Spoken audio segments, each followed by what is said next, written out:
Hello student. JEE main 2025 का exam का ये क्वेश्चन है स्ट्रेट लाइन का। तो स्ट्रेट लाइन का क्वेश्चन है। इसमें बोला जा रहा है कि एक स्ट्रेट लाइन हमारे पास है 2x+3y बराबर 12, और यहाँ पे एक्स एक्सिस और वाई एक्सिस को मिल रहा है ए और बी पे। और दूसरा लाइन है एक लाइन थ्रू, जहाँ कहाँ से पास कर रहा है 5,5 से, परपेंडिकुलर किससे है पहले लाइन से, वो भी एक्स एक्सिस और वाई एक्सिस और ए बी को कहाँ पे कट कर रहा है सी डी ई पे। तो बता दीजिए कि ओ सी ई बी का एरिया क्या होगा, और वहाँ पे ओ क्या है ओरिजिन। तो लैंग्वेज बहुत लंबा चौड़ा दे दिया है, तो घबराने का ज़रूरत नहीं है।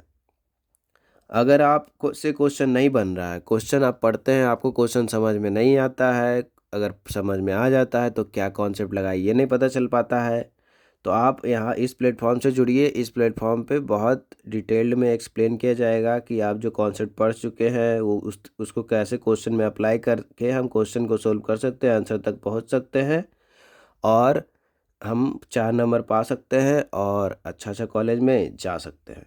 तो देखिए, इतना बड़ा लैंग्वेज से घबराने का ज़रूरत नहीं है। सिंपल बोल रहा है कि एक लाइन है जो एक्स एक्सिस और वाई एक्सिस को कट कर रहा है, तो जाहिर है कि एक्स एक्सिस और वाई एक्सिस को जहाँ पे भी कट करेगा वो पॉइंट तुरंत निकाल सकते हैं। कैसे निकाल सकते हैं कि अगर जहाँ भी एक्स एक्सिस को कट करेगा मतलब वहाँ पे बाई कितना होगा 0, तो जैसे ही अगर बाई की जगह पे 0 रखेंगे तो 2x बराबर 12 हो जाएगा।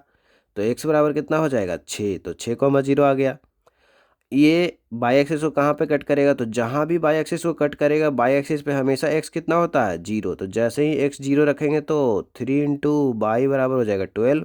तो बाई कितना हो जाएगा 4, तो 0,4 मतलब तुरंत आ गया।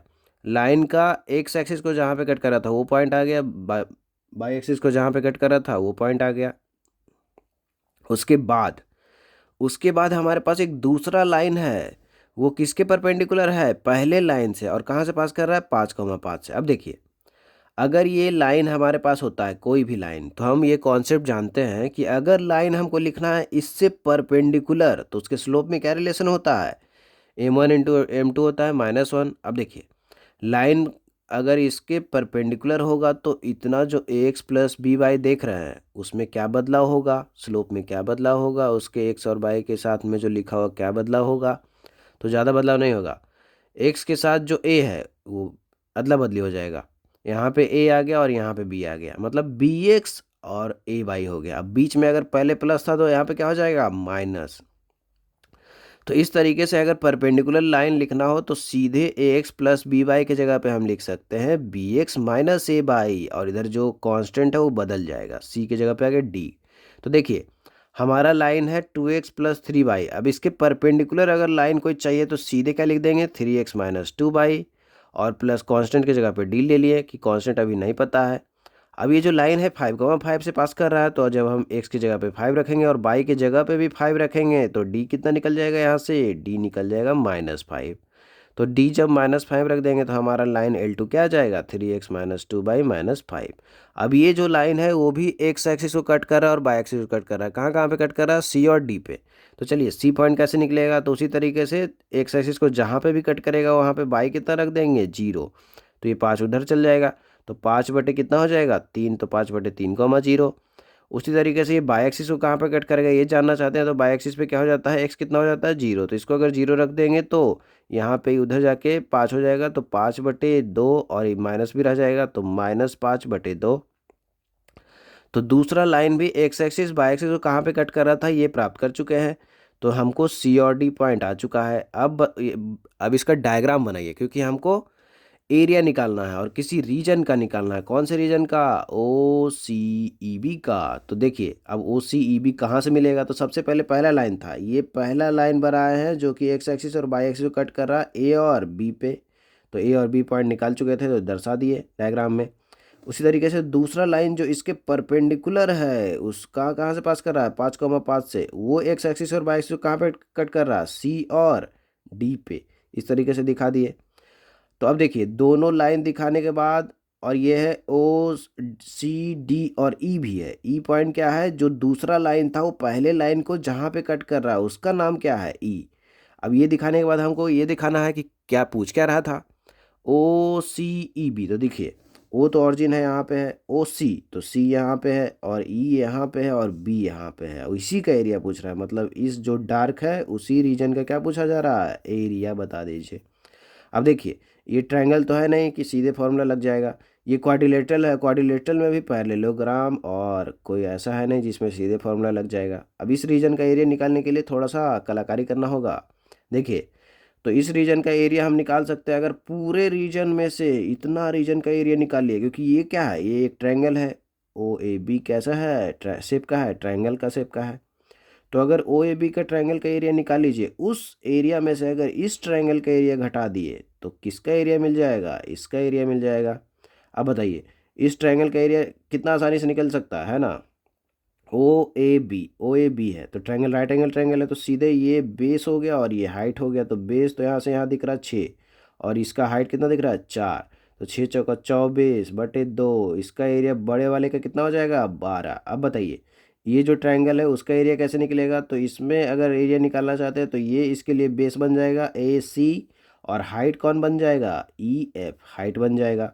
तो हाफ इंटू ए सी इंटू ई एफ। तो यहाँ पे हम लोग निकाल पा रहे हैं कि जो बड़े डायग्राम का एरिया था तो इस ट्रायंगल में से इस ट्रायंगल को घटा दिए तो एरिया निकलने वाला है, लेकिन इस ट्रायंगल का फिर 12 आ चुका है और दूसरे का ए सी इंटू ई एफ आ चुका है। अब यहाँ पे ए सी तो आसानी से निकल जाएगा और ई एफ भी आसानी से ही निकल जाएगा। कैसे निकल जाएगा, तो देखिए ए सी अगर चाहिए तो ये पॉइंट भी पता है, ए पॉइंट भी पता है और सी पॉइंट भी पता है, तो दोनों का डिफरेंस से क्या आ जाएगा, क्योंकि एक्स एक्सिस पे दोनों पॉइंट है, तो यहाँ पे 6 है, यहाँ पे 5/3 है, तो 6 में से अगर 5/3 घटा दिए तो ये लेंथ आ जाएगा। और ई एफ कैसे आएगा, ई एफ हमको मिल सकता है, ये परपेंडिकुलर है, मतलब ये यहाँ का बाई कोऑर्डिनेट ही है ई एफ का अगर डिस्टेंस निकालना चाहते हैं तो कैसे निकलेगा, तो ऐसे निकलेगा कि इस पॉइंट ई पॉइंट का जो बाई कोऑर्डिनेट होगा वही क्या होगा ई एफ।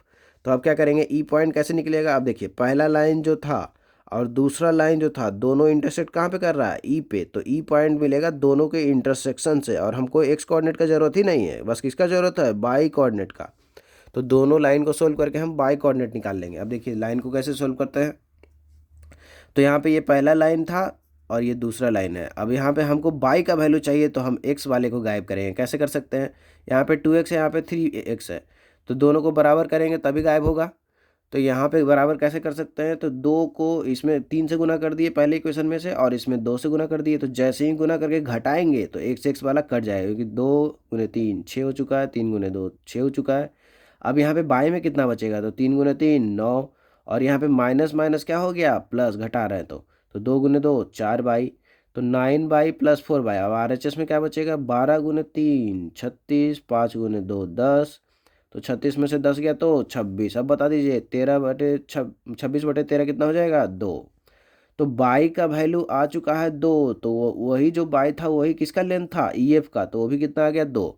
अब इस ट्रायंगल का एरिया हम निकाल सकते हैं। अब हाफ इंटू ए सी भी आ चुका था पहले और ई एफ भी मिल चुका है, तो सीधे यहाँ पे रख देते हैं हाफ इंटू ए सी के जगह पे 13/2 13/3 और ई एफ के जगह पे 2, तो 2 से 2 ऐसे कट जाएगा और ये 13/3 बच जाएगा, तो 12 - 13/3, तो 36 - 13/3, तो 23/3। तो ये किसका एरिया आ गया, एक ऐसा क्वाड्रिलेटरल का आ गया जो इस रीजन में बना था, जो हमको लाइन दिया हुआ था। तो इस तरीके से कॉन्सेप्ट का यूज करके हम लोग आसानी से एरिया निकाल लिए। तो हम इस वेबसाइट के थ्रू ये जानेंगे कि कैसे कोई भी क्वेश्चन का आंसर तक पहुंच सकते हैं, जो कि ज़्यादातर प्रॉब्लम फेस किया जाता है मैथ के स्टूडेंट के द्वारा।